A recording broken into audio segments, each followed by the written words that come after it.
Okay, let's get started.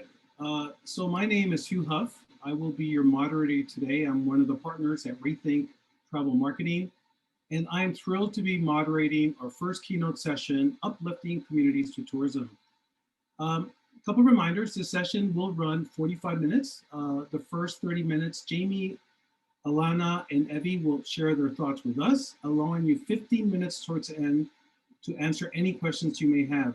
I really encourage you to send your questions. We try to leave as much room as we can for that. So let me introduce our speakers. Joining us from Massachusetts is Jamie Sweeting, who is the president of Planetera. I've had the pleasure of knowing Jamie for many, many years and actually worked with him in some of those. Following his journey from working at NGO Conservation International, where he headed the travel industry program at the Center for Environmental Leadership in Business. And what Jamie taught me there is that business isn't going to go away, and so we might as well work with them to make things better. So he went from an NGO to one of the largest companies in the world at Royal Caribbean Cruises and becoming their first global chief environmental officer before joining at Planetera, where he currently is the president. I am so excited to hear him again today. Joining Jamie will be Alana Wallace, Senior Manager, Development and Communications at Planetera. She is in Toronto. And having worked across Africa in youth travel and volunteerism since 2011, Alana sees great opportunity in Planetera's strategy to empower social enterprises to create sustainable livelihoods and reduce poverty, and is passionate about using her voice to amplify the stories and voices of Planetera's partners around the world. And speaking of partners, we're bringing one of them on board. Welcome to Evie Nadlovo, the regional representative in Africa and the Middle East at Planetera. Evie, who is Zimbabwean, has a passion for community development and indigenous tourism. She is an activist for equality and proud to be part of Planetera's team since 2017, working hard to communicate Planetera's message and share stories of the partners in the region. Evie is joining us from Zambia. So Jamie, take it away. Thanks, Hugh. Great to be with you today, and thank you to the whole Rethink Travel team and for hosting this event and including us in it. Excited to be with you all during this session. I'm going to really talk about Planetera. We're a small non-profit based in Canada and the United States, but we like to say born in Canada but rooted all over the world. We have community partners in nearly 70 countries now. So excited to bring to the audience a little bit of talking about community tourism and how it can uplift communities. As Hugh said, my name's Jamie Sweeting, and I'm the president of Planetera. Planetera is really the world's leading non-profit organization trying to use tourism to uplift communities in many different ways. And that's what we're going to talk to you about today is community tourism. And the power community tourism has to change lives, protect cultures, and conserve the environment. And what we do at Planetera to help uplift tourism and change lives. So what is community tourism? Well, to us, community tourism are travel experiences that are owned, led, and run by communities themselves. That can take a number of different forms. It can be non-profit organizations, it can be cooperatives or cooperativas, it could be social enterprises.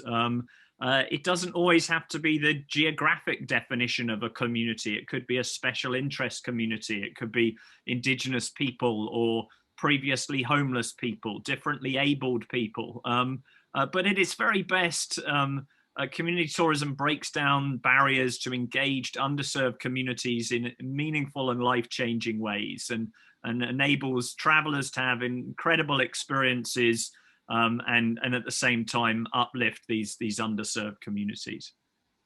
So what does that mean in practice? Well, we sort of look at the world through the eyes of a traveler. So when you're traveling, you need transport to get there and get around. You need accommodations because you've got to stay somewhere.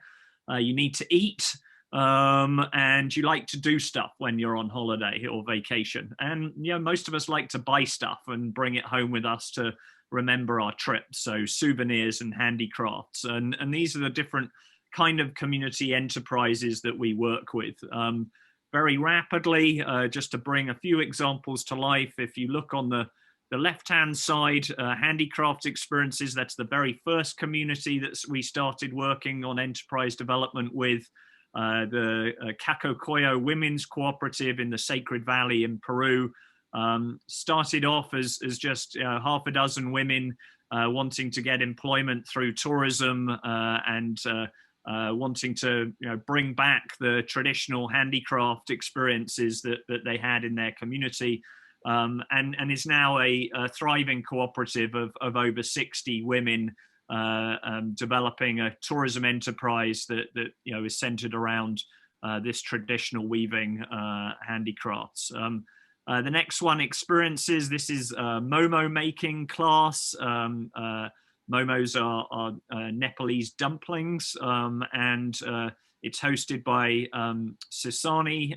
It's called the Sisterhood of Survivors, and Sisani is a non-profit that works with marginalized women and victims of human trafficking and the sex trade. And you get to meet these extraordinary women who are providing a great experience to learn how to make momos and just have a lot of fun, but also uplift them and help them put their lives back together. The one in the middle is a cafe called Ubuntu Cafe. It's in the Rift Valley in Kenya. Anybody who's going to the Masai Mara, unless they're flying in, is going to drive past this little cafe.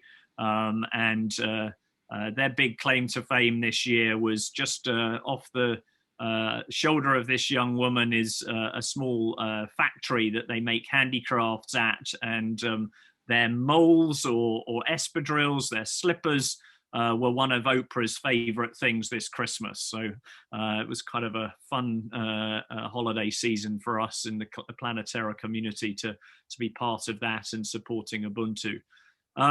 Accommodations. This is the Magdas Hotel in Vienna that trains immigrants and migrants to get into the hospitality industry, and then helps them find jobs elsewhere in both Austria and the European Union. And finally, an example of transport. This is a project called Women on Wheels, which trains marginalized inner city women to be able to become professional drivers. And in this case, working with Planetera, they do the meet and greet service at the local airport and pick up travelers and take them to their accommodations.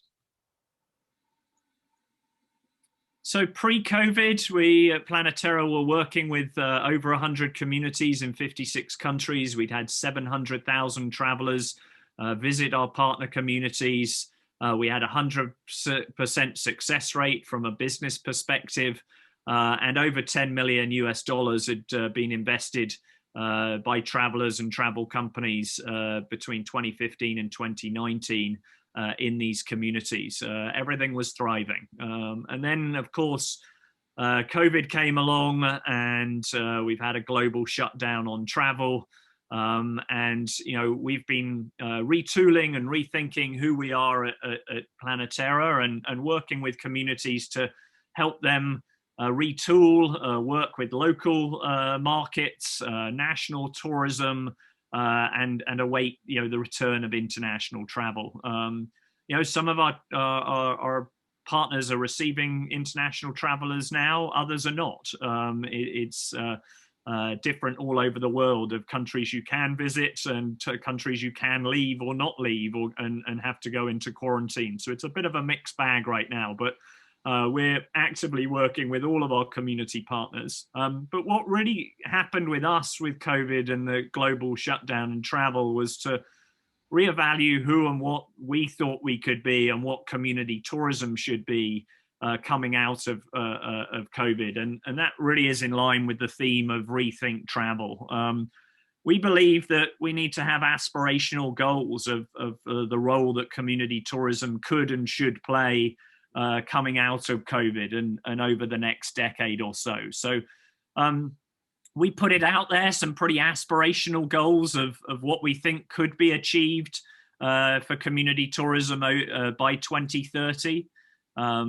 We'd like to see 50 million travelers experiencing community tourism. We'd like to see $1 billion worth of revenue and income reaching those communities, offering those experiences between now and 2030. And we'd like to see 3.5 million lives being improved, with a particular focus of over 2 million women and young female youth benefiting from community tourism.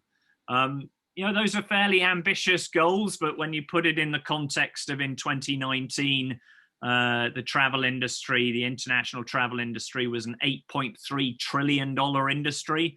We're saying that we think communities should get a little bit more than crumbs off the table. So one of the ways that we think we can achieve that is through something that we launched this spring called the Global Community Tourism Network. The Global Community Tourism Network, it has 3 pillars. It's learning and training, an online community to allow and foster inter-community experience sharing and knowledge development. How can people help themselves? They don't need always outsiders to be the ones helping. How can we facilitate an enterprise in Guatemala learning from an enterprise in Vietnam, for example? Because while their cultures are very different and their challenges are different, what we've learned is a lot of the experiences that they have and the challenges that they have to overcome, there are a lot of shared lessons, and that they can share them amongst themselves. And then the other key market piece there is market connectivity. How do you link these communities to the marketplace so that they can be sound businesses and make money while providing amazing traveler experiences? I'm thrilled to say that having publicly launched in April, just 6 weeks later, we now have nearly 250 communities from 68 countries participating in the network, and we're thrilled to be growing the network week in and week out. So we're really, at Planetera, a group of people who are passionate and purpose-driven supporters of communities in their drive to create lasting and positive change. And our ambition is to see a vision where more travelers are visiting community tourism experiences, more travel companies are offering these kinds of experiences, and more destinations are providing the enabling environment to support those communities to be able to offer those kinds of experiences.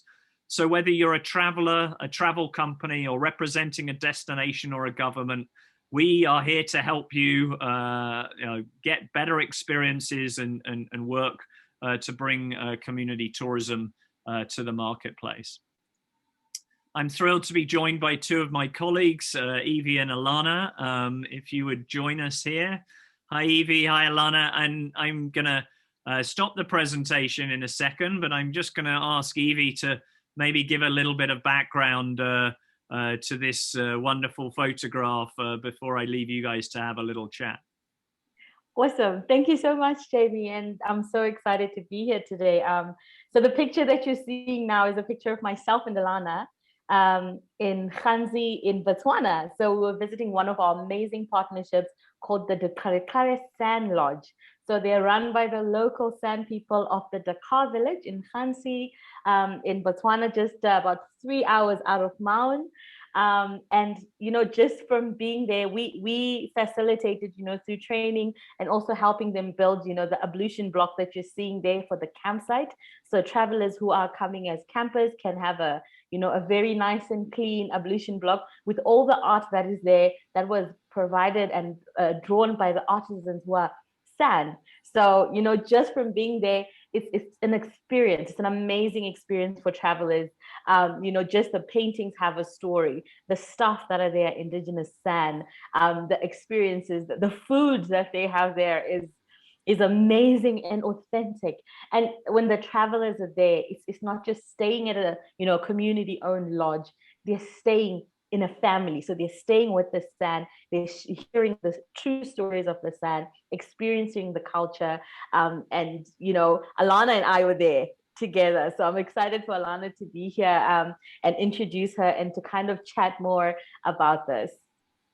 Fantastic, Evie. So I'm going to leave you guys. I'm just going to say, you know, I'm still a little bit more than a little bit heartbroken because this was the trip I was supposed to take in March, was to go and visit the San people and be hosted in this amazing place. So as the Jamaicans like to say, soon come. I hope that as we begin to build out of COVID, I'll be able to make my trip to Botswana to visit with them. So I'm going to stand out for a second and let you guys have a little bit of a chat. Awesome. Thanks, Jamie. Yeah, thanks, Jamie. Speaking of trips, I mean, this was my last trip before everything stopped in February with you, Evie, and it was, I've been really, fortunate to see a lot of Planetara's partners around the world. Some of them with you, which has been great.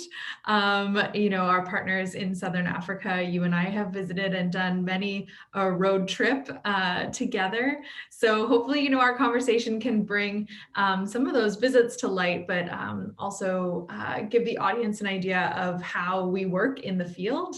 But first, before we kick things off, you mentioned that you're Zimbabwean, Evie, but the audience doesn't know that you, in fact, grew up in a tourist town in Victoria Falls. So I'd love to just kick off by saying, have you seen the power of tourism to impact local people, having grown up in that environment? Yes, thank you. I mean, proud. I'm so proud that I was born in one of the best places in the world, Victoria Falls, just a few, kilometers, just 2 kilometers away from the actual Victoria Falls. And growing up there, my experience was really defined by how I viewed tourism. Everything, almost everyone who lives and works in Victoria Falls is involved in tourism in one way or the other. So mostly it would be through working in the industry, but because there wasn't as many opportunities for us as locals to actually participate, actively and have a stand and share our experiences and share our culture ourselves, it was a little heartbreaking. And I have seen, and I am proof of how, tourism can change lives. And, one of our partners, again, in Victoria Falls, the Lusumpuko women, these are women who, again, most of them grew up in Victoria Falls. They did what, culturally women are supposed to do, the menial jobs, the cooking, the cleaning, taking care of the children. But through this opportunity, they took something that, no people would overlook, just cooking a meal, and they've turned it into an experience where travelers or tourists, when they're coming into Victoria Falls, they can now have a meal served by local women, and they'll share their stories, show you how they make their meals, and share their lives and their stories with you. And that is the true power, true power of tourism. Yeah, I mean, I was fortunate enough to visit. You and I met in Victoria Falls years ago. How many? Like 5 or 6 years ago now. Time flies. But the Lusumpuko ladies, I remember meeting them the very first time, and they were a chicken cooperative. Like they reared and sold chickens. And I don't know how you did it, but they went from rearing chickens all the way to this incredible catering service with it's not just a meal, it's a full experience. So how did you, take this group of 20 women and work with them to, it's one of the most entertaining, interesting experiences I've ever had as a traveler somewhere. How did you do that? Well, it was them, I just did my work as part of an amazing team at Planetara through our training resources, like Jamie mentioned earlier.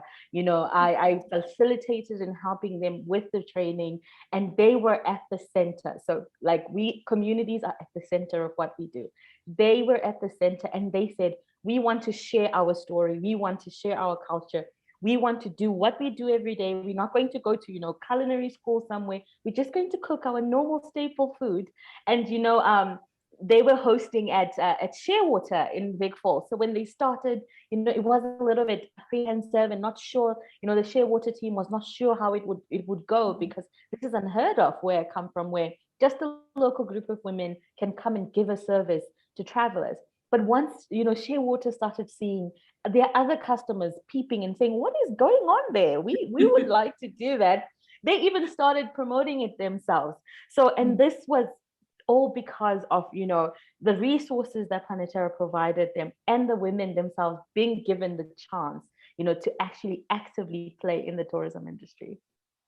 Yeah, I remember being there. I mean, I've been very fortunate to visit Victoria Falls with you a couple of years in a row. This year is like the only year I haven't been to Zimbabwe since I don't know how many years, like 5 years, 6 years. But I love that even the ladies will do their meal and everything. And sometimes when they have leftover food, even the guides are like lining up to purchase a plate of the food, because it's like just that they say it's like their grandmothers used to cook for them, their moms and grandmothers. They've been on the road. They're like dying for a meal, a home cooked meal. And the women from the Lusumbuko Club just provide that incredible food. But what you work so closely with the ladies from Lusumbuko Women's Club. How did they say that their lives have been changed as a result of the income that they were getting from providing these meals to travelers? Yeah, apart from just their confidence being boosted up so high that they feel like, I know we did this video with them, and they were saying, we feel like we are seen and we are part of, something bigger than us. The women can now, women have moved into bigger houses. They're building homes. Some women got their driver's license. Some women went back to school to write their GCSE exams. They can invest in their children's futures as well. Women can now say, okay, I don't have to wait for anyone to support me and my family. They know that they're waking up every day. They're going to do something. They're seen, they're valued, and they're not changing not only their lives and their children's lives, their community. The Lusumbuko Women's Club is known when anything happens in their community, that someone passes away or someone is not feeling well. They quickly go to the Lusumbuko women and say, "Oh, someone is sick. How can you help us? How can we do this?" And they're that pillar of the community. And it's just from travel, and it's so amazing to see.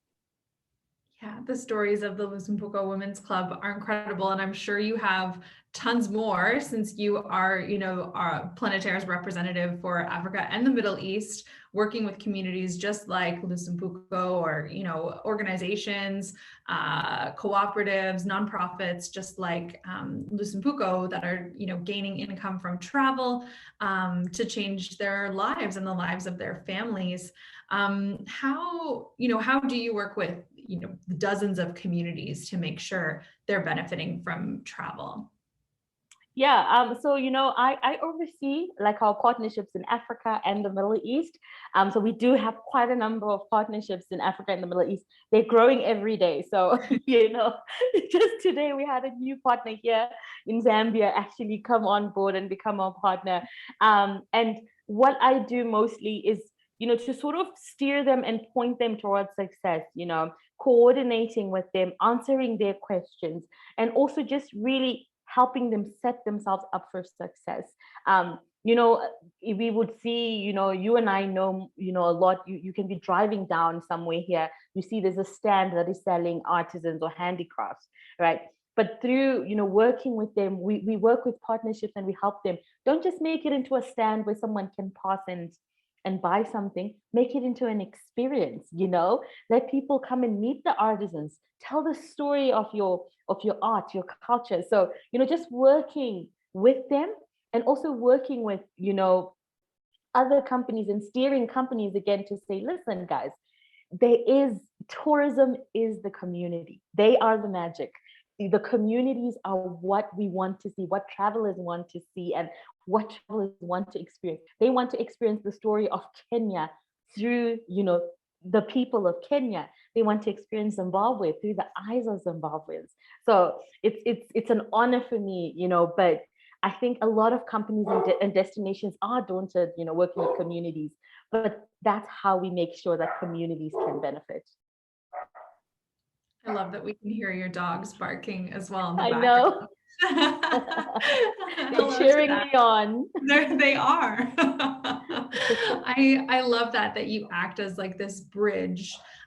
So wonderful to watch you, advocate for communities, work with companies, and create these, or help communities just recognize that, when they talk about their culture in an authentic way, or provide a meal, or sell their art, that's close to them, and they tell their stories, it can be so life-changing for travelers too, and really a game changer for companies that want to integrate these types of experiences. And we've spoken a lot about how communities benefit, and about empowering the Luzumbuko Women's Club or others. And Jamie did during his presentation too. Can you tell us a little bit about how you've seen travelers and travel companies benefit from community tourism as well?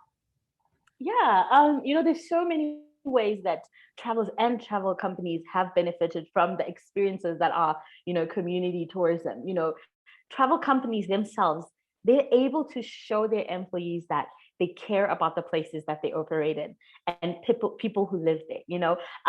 It's so exciting, like whenever you and I travel and we find, travel companies that do support our partners, their tour leaders are so excited and so engaged.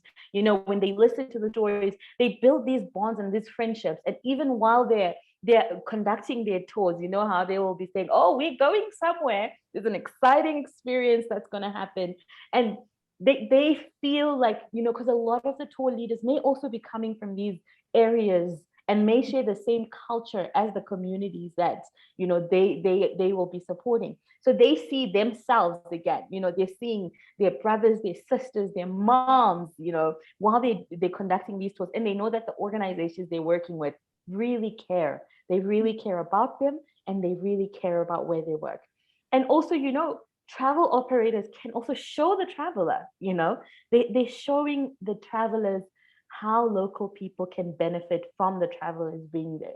There's nothing more, like when you see a traveler, say, for example, at Lusumbuko, and they have the meal, and then after they have their meal, they start mingling with the ladies, and they're really seeing that, what, I just had a meal, but this meal is going to this lady, the money is going to this lady. She's a lady who has 5 kids, who's going to go and do this, and their businesses are growing. So it's everywhere. The travelers are seeing, the travel companies are benefiting, the communities are benefiting. Everybody benefits when communities benefit as well. Yeah, they're just incredible experiences. I was lucky enough to visit Jordan in 2019. And I remember our guide on the trip, it was like 7 days or 8-day trip around Jordan. And from day one, our guide was saying, on day 7, we have the best experience of the whole trip. It's, the Planetara partner, El Numera, you're going to have a delicious, lunch. We're going to meet the people at this environmental cafe. They're doing incredible work to, promote agriculture in this community experiencing a lot of drought. And the guide just continually was saying, like, don't forget day 7, it's going to be amazing. And it was, a highlight of the trip for everyone. And it does just tick all those boxes, right? It's amazing for the communities. It's life-changing for the people in communities and their families. It's life-changing for travelers. And they're just great experiences to be included as, optional activities, or promoted by companies, by lodges, integrated into trip itineraries. It's just great for everyone. Everybody wins. That's true. This was such a great chat, Evie. Thank you so much. I'm so glad that Jamie brought us in to have this discussion and hopefully bring some of these experiences to light. I think we're going to bring Jamie and Hugh back and see if the audience has any questions for us or for Jamie. Awesome. Thank you. Thank you. Thank you, Evie and Alana. Wow, really, really cool. And what a great conversation you guys had. And thank you, Jamie, so much for this presentation. We do have quite a bit of comments and quite a few questions, and hopefully we can get through all of them. We have one from Melanie Moore. She wants to know, can you talk a little bit more about how you find the right partners, how you choose what communities you want to partner with? Anybody? Evie, do you wanna chat about that? Yeah, sure. You know, pre-COVID, a lot of our work involved us traveling quite a bit, you know, to find the right partner. And then even now, post-COVID, it does take, you know, there's both sides to it. So we do have partners that approach us, and there's partners that, you know, we actually actively go out and, you know, find partners. So that can be through a whole lot of research. We're so lucky that our team is so diverse and we come from all different places. So we're spread across 7 countries. So our team is working hard in their regions, you know, identifying like different partners that can benefit from tourism. And then other partners as well can join, you know, through reaching out to us on our website. It involves us giving, you know, a couple of calls, getting to introduce ourselves, getting to know them, and also just, you know, guiding them through the getting into a partner and the training resources and everything. So there is quite a little bit that we do here and there, but it's worth it. Trust me, it's one of the most exciting things.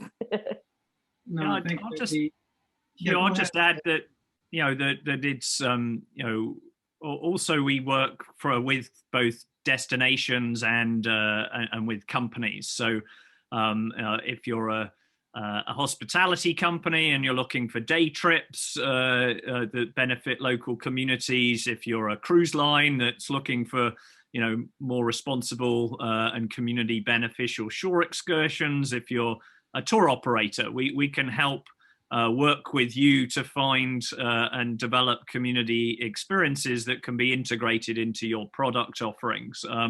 And then we also work from the ground up with destinations and governments to create. So, for example, we've partnered with the government of Panama to create the Panama Alliance for Community Tourism, which will be a national network of community tourism enterprises. So, you know, we very much, you know, start from the communities, but we can also build those directly into itineraries and product offerings, and create a collection within a destination or a country. Cool. Yeah, I think you answered a next question, which is how do existing DMCs get involved? And I think you pretty much answered that. And by the way, these sessions are being recorded, and the presentation Jamie shared with us will be there. And I know that his contact information is there, so you can barrage him with more questions. Another question we have here is it possible for travel agencies to add a donate option to Planetera when they book any travel? I know that I can do this in Sherpa, but can it be when they travel with any partner? So you don't need any money, do you, Jamie?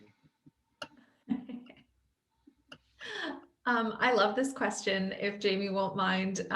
We do work with travel agents quite a bit. I love working with travel agents. They're such great advocates for Planetera's work, and many travel agents have visited Planetera partners, so they're wonderful communicators about our impact. And you know, much like Jamie just said, travel agents are able to reach out to us. Info@planetera.org, or check out our website and reach out to us. And we can set up a fundraising page, or, you know, something that like a fundraising page that's unique to that travel agent if they wish, where they can direct either themselves, they can make donations, or direct their travelers to make a donation.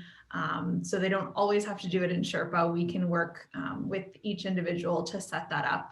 And have, you know, a widget on your website that takes your customers to a unique page for your company. Yeah. Cool.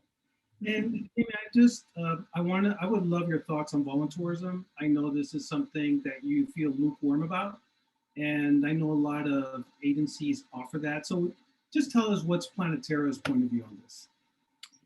Yeah, so I mean, I'll answer briefly, and then I'll hand over to Alana, who actually has worked in this space. But prior to my joining Planetera 7 years ago, Planetera had worked with the International Ecotourism Society to develop a guidance book on good practice for how to do voluntourism well.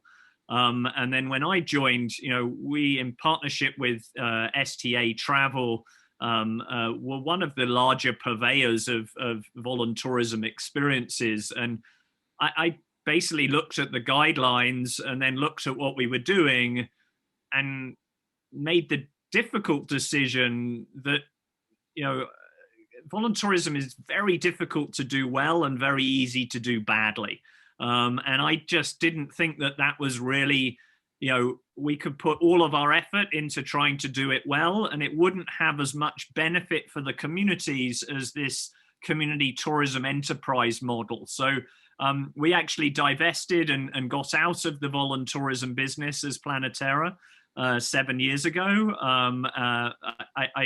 Anyone that wants to do voluntourism, just do your research. It can be done very well, but the vast majority, unfortunately, is a rather exploitative and extractive, and ends up, benefiting the traveler and the travel company a lot more than it does the communities. But Alana's been there in the trenches, so maybe you can add some more wisdom, Alana.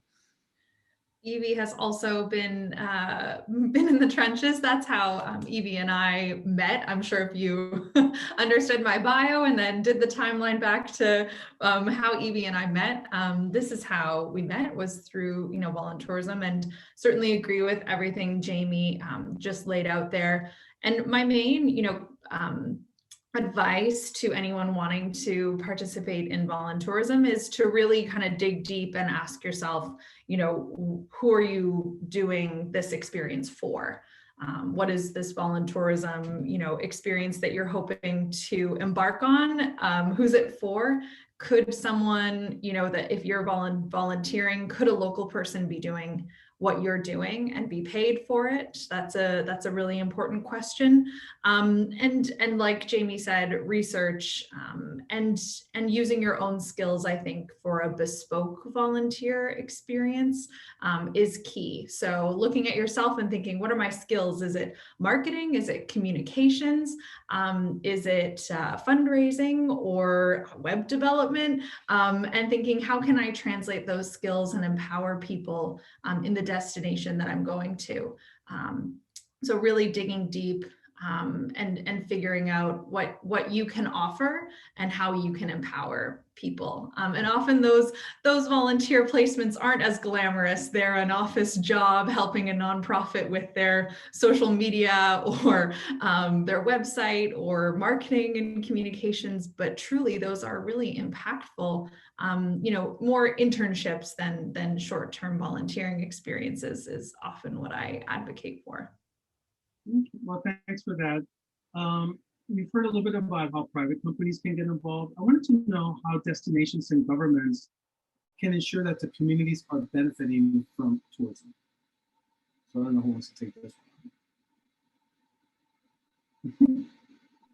Well, I can give a global view, and then maybe Evie can give something from somebody who's grown up in a tourist town. I think it's become a real buzz sort of word of that we're going to build back better through COVID, right? And everybody is using the term, well, let's benefit communities. And I think, we're just calling it out and saying, well, okay, scraps off the table isn't benefiting communities. Communities getting menial jobs and the low end hourly wage experiences isn't communities thriving as a result of tourism. And maybe it's time to really understand, are communities really benefiting in the way that they could and should be from travel? And I think that's why we as Planetera have really focused on these community owned and run enterprises. There's other ways to benefit communities through tourism, but we think this is the most direct way. It's the way that provides the most agency to the individuals with the communities. And it's really about giving them a hand up, not a hand out. It's about uplifting them. As Evie said, the Lusapoka Women's Club and the amazing success that they've had, it's not about us. It's not about Planetera. I mean, Evie is amazing. Don't get me wrong. You've seen her. You've heard her. But it's the women themselves. Evie just gave them a little bit of some coaching and helped them realize who they were already capable of being. And that's why, we believe that community tourism, it can and should be a game changer for governments and DMOs, because, if there's anything that I have learned in 30 years of being in tourism, is that we're now even more hyper competitive coming out of COVID than we've ever been. There's, people are desperate to get the travelers there. And let's not, dive to the lowest common denominator. Let's have this kind of tourism be your differentiator of why travelers should come and visit your destination. Yeah, thank you, Jamie. And I just think, as coming from, from Zim and growing up in a tourist town, I think governments as well and destinations need to put communities first when it comes to, legislation and certain decisions. More often than not, it's so expensive for just communities to think, about having an experience in tourism because the taxes are high. There's no space for them. They're not acknowledged. So I think once destinations as well start to put communities, the people they value, they say they value the most at the center of their decisions, you will see such a change. There will be such a change. So Evie, I don't care what Jamie says. You're the reason why things are so amazing where you're at. Oh, no. Thank you. It's the partners. It's not me. I'm honored to actually know them, because they are amazing. That's great. And I think we have time for one more. And this is kind of a weird question, but they want to know what is the makeup of Planetera in terms of gender, ethnicity, etc. globally. You are in countries all over the world, and they just wanted to know what is the makeup of your team.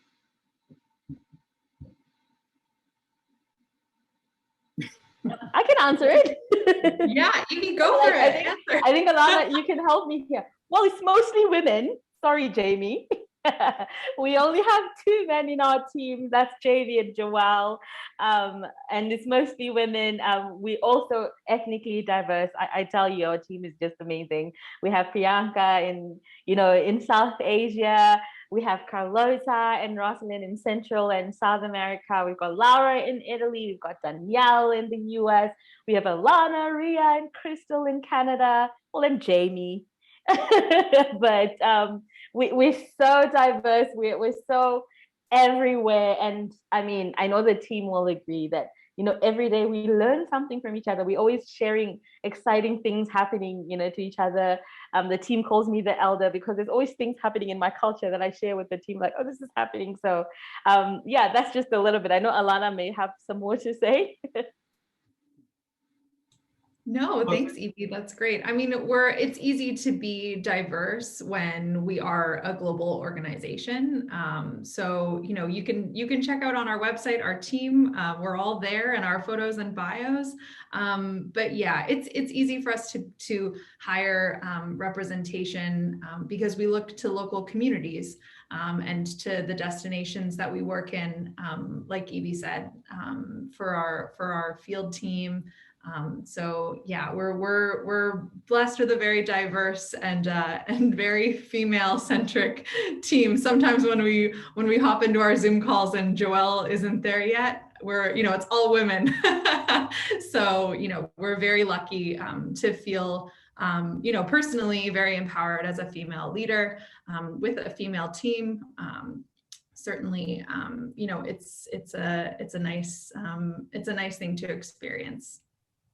Yeah, I'll just add, it's an important question, actually, Hugh. I think, we've learned a lot of DEI type issues, diversity, equity, and inclusion over the last year. I think, there's a few comments that I've particularly loved in the last year. One was posted on social media by a young Black woman here in the United States, and Lana's already laughing because she knows what I'm going to say, but there's nothing like the confidence of a mediocre white male. and I'm keenly aware of that. So I think you can address these things both in hiring, but also in terms of the voices that you promote. I mean, I was absolutely blessed, Hugh, that you asked me to do this, but I didn't want to do it as a keynote speech. I knew that the voices of Evie and Alana were equally, if not more important than mine, and we're grateful that you allowed us to do this format a little bit differently than had originally been conceived, and I think others can do the same. And you know, you don't have to be ashamed of being a mediocre white male. You can actually use that position of power to uplift others, and that's really what we mean and what Evie means when it's all about the communities for us, because they're the ones we sit on the shoulder of giants, both my team and certainly myself. The joy we get each and every day of working with these extraordinary community partners is why we're passionate about our work, and why we believe community tourism can just provide better experiences for travelers, which, you know, means that travel companies can be more successful and destinations can thrive. Okay. Well, Jamie, Evie, and Alana, thank you so much. I mean, your goals of 50 million travelers experience community tourism, 1 billion worth of income for them, and 3.5 million lives improved. I don't think that's very ambitious at all, and I think you guys are going to get there faster than you think. So thank you all so much for this. This was wonderful, and thanks. Thank you. Thank you, Thank everyone. you. Thanks, you. Thanks, Evie. Thank you. Thanks, everyone.